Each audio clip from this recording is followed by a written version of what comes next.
예, 오늘 무엇보다도 대한민국의 그 산업을 선도하는 삼성전자 화성사업장에 와서 이 반도체 산업에 대해서 또 기업 관계자들과 또 이야기하게 된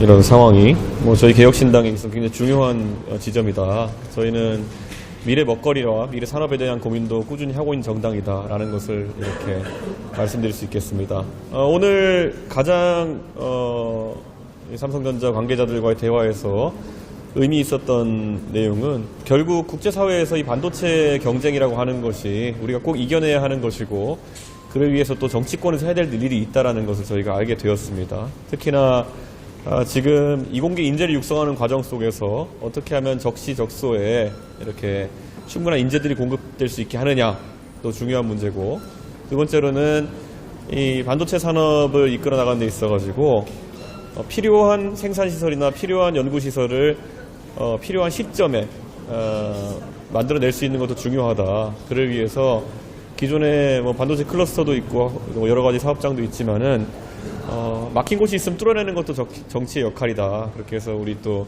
양자 대표님 또 이원우 의원님 함께 힘을 합쳐가지고 저희가 필요한 역할을 하도록 하겠다. 이런 취지로 말씀을 드렸습니다. 그리고 무엇보다도 오늘 이 국제사회에서 경쟁 요소들에 대해 가지고 또 저희가 잘 알게 되었고, 이걸 바탕으로 정책 수립해 가지고 저희가 산업진흥에 나서도록 하겠습니다.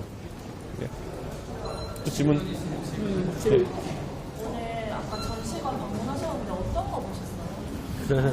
삼성전자의 현재 상업화된, 상용화된 제품들도 많이 보게 됐고요. 그리고 무엇보다도 발자취에 대한 부분도 보게 되었습니다. 그리고 또 앞으로 놓여있는 경쟁 같은 것들, 비전 같은 것도 좀 보게 되었습니다. 예.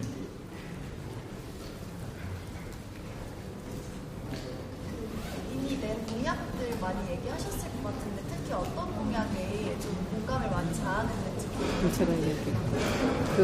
지금 특히 용인 같은 경우는 반도체 인프라 구축이 가장 중요한데, 제가 K 칩스법 시즌 2에 다 담아놨습니다. 그래서 저희는 그 K 칩스법 시즌 2를 당론으로 채택해서 신속히 진행하겠다 이런 말씀을 드렸고, 특히 이 정부에서 인프라 구축을 위한 예산이 제로인 건 아시죠?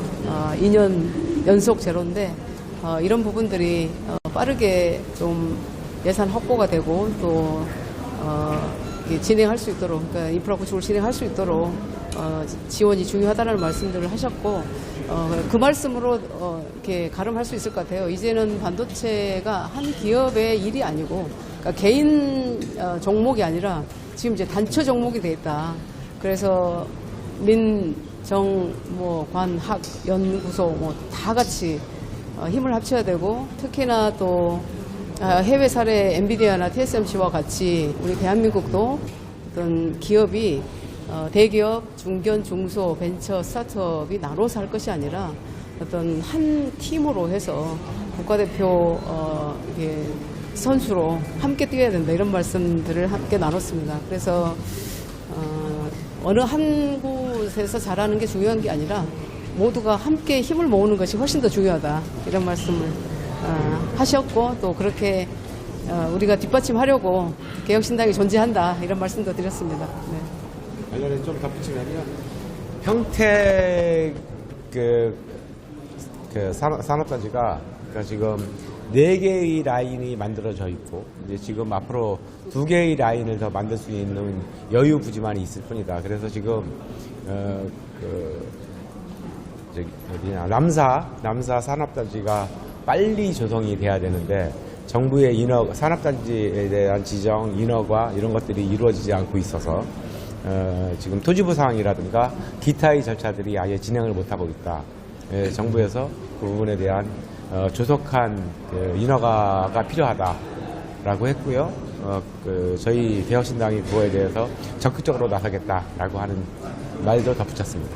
남사의 구축이 중요한 이유는 제가 아까 말씀드렸지만 3년 전에 삼성전자와 TSMC를 비교를 해보면 나스닥 상장 기업 시가총액으로 본 기업 가치가 3년 전에 삼성이 349조, TSMC가 348조였어요. 우리가 앞서 삼성전자가 앞서 있었는데 3년 후 지금 어제 날짜 장 마감 시가총액 가치로 보면 삼성전자가 433조, TSMC가 945조입니다. 이게 무엇을 의미하느냐? 결국 비메모리의 수요가 메모리보다 훨씬 더 팽창 속도가 빠르다라는 것을 의미하고, 그렇기 때문에 대한민국의 특히 삼성전자의 파운더리 사업이 시급하다. 근데 그 시급한 어떤 사업을 용인 클러스터에서 진행을 해야 되는데, 아까 말씀하셨던 것처럼 그 인프라 구축에 있어서 여러 가지 제약들이 빠르게 해결돼야 된다라는 어떤 그 절박함을 이야기하셨습니다. 네. 그리고 전반적으로 인재를 육성하는 것에 대해서도 개혁신당 관심을 갖고 있다고 또 기업 측에 전달을 했습니다. 특히나 지금 반도체 산업에 있어가지고 핵심 인재를 육성하고 또 핵심 인재를 유치하는 것은 기업의 사활이 달린 문제다, 이렇게 저희는 보고 있습니다. 그래서 지금 갈수록 이제 학력 인구가 줄어가지고 한 5, 6년 뒤면은 대학교 신입생 수가 20만 명대로 줄어들 텐데, 그 과정 속에서 최상위권 인재가 연구개발 업종으로 갈 수 있도록 하는 것, 그에 대한 고민을 저희가 같이 나눴고, 무엇보다도 이게 뭐 최근에 보면 임상의학에 종사하는 사람 숫자 늘리자 이런 얘기도 나오고 있는데, 사실 기업 입장에서는 이런 이공계 연구 인력이 충분히 확보되지 않는다면은 대한민국 내 사업을 진행하는 것 자체가 어려워질 수 있기 때문에 저희가 그런 문제도 다각도로 접근할 필요가 있다, 그런 생각을 한다는 뜻을 전달했습니다. 예, 여기까지 하겠습니다. 예, 예, 현아죠. 네.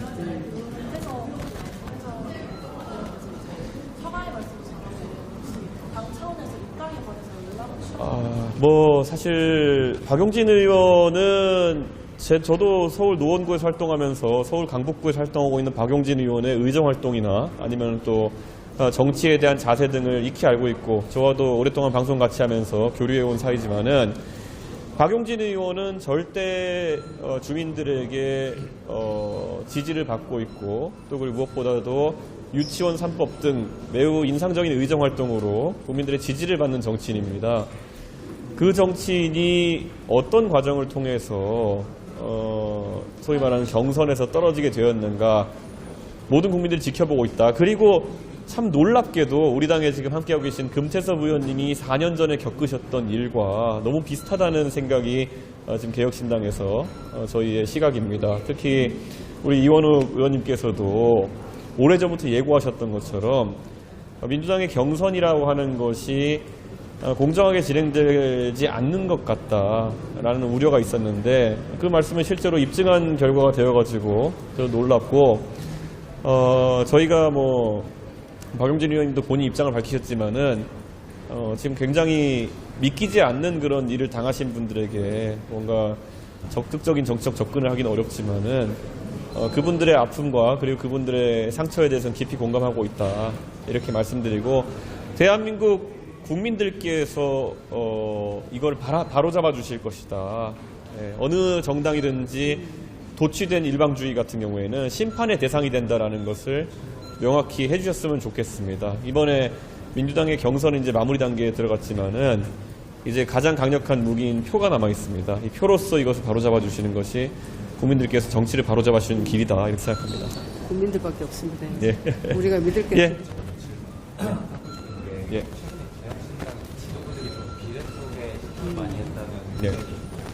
한 공간위원은 좀 당황스럽다라고 표현하셨거든요. 예. 당 내부적으로 좀 어떻게 바라보고 있습니까? 뭐 비례대표를 신청하는 것은 당에 기여할 수 있는 여러 가지 역할을 찾아서 본인이 할 수 있는 선택이다, 이렇게 봅니다. 하지만 비례대표 후보로 선정되느냐의 여부는 또 공천관리위원장이신 김종인 위원장께서 합리적인 기준을 세워가지고 판단하실 문제이기 때문에 그에 대해서 어떤 앞서가는 이야기나 이런 것들을 할 필요가 없다, 이런 생각이고, 저는 김종인 위원장께서 설정하시는 방향성들에 대체로 공감하기 때문에 한번 지켜보겠습니다.